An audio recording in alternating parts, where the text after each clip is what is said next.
కలిసి వ్యాపారం చేద్దామని నమ్మించిన 5గురు పరిశ్రమ యజమానిని 24.1 కోట్ల మేర మోసగించారు. తుక్కు సరఫరా చేస్తామంటూ డబ్బులు వసూలు చేసి 136 బ్యాంక్ ఖాతాలకు బదిలీ చేయించి విత్డ్రా చేయించుకొని సొంత అవసరాలకు వాడుకున్నారు. బాధితుడు GPRA పోలీసులకు ఫిర్యాదు చేయగా మోసం విలువ పెరగడంతో సైబరాబాద్ EOW పోలీసులు 5గురిపై కేసు నమోదు చేశారు. కేసు వివరాలు ఇవి. శంషాబాద్కు చెందిన ఓ వ్యక్తి బర్కత్పురాలో తుక్కు వ్యాపారం చేస్తున్నాడు. 2023 ఆగస్టులో MD గౌస్ అనే వ్యక్తి కలిసి తాను ప్లాస్టిక్ తుక్కు వ్యాపారం చేస్తున్నానని తన దగ్గర కొనుగోలు చేయాలని కోరాడు.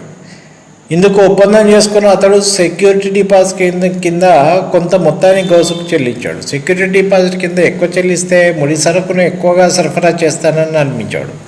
అతడు డిపాజిట్లు జమ చేసిన గౌస్ మాత్రం సరుకు పంపలేదు. గట్టిగా ప్రయత్నించినప్పుడు కోటేశ్వరరావు, దిలీప్, సంపత్, ఆరిఫ్ పేర్లతో 4గురిని పరిచయం చేశాడు.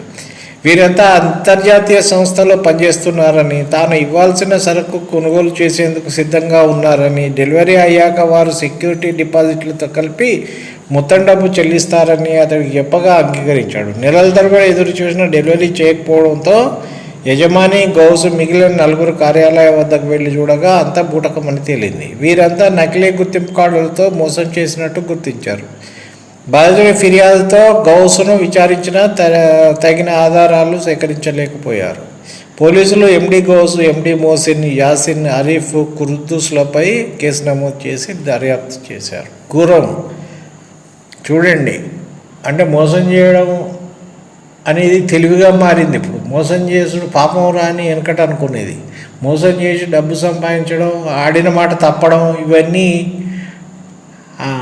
ఘోరంగా తయారైనాయి. ఇప్పుడు ఇటువంటి మనుషులు బతికున్నా ఒకటే, సచ్చినా ఒకటే.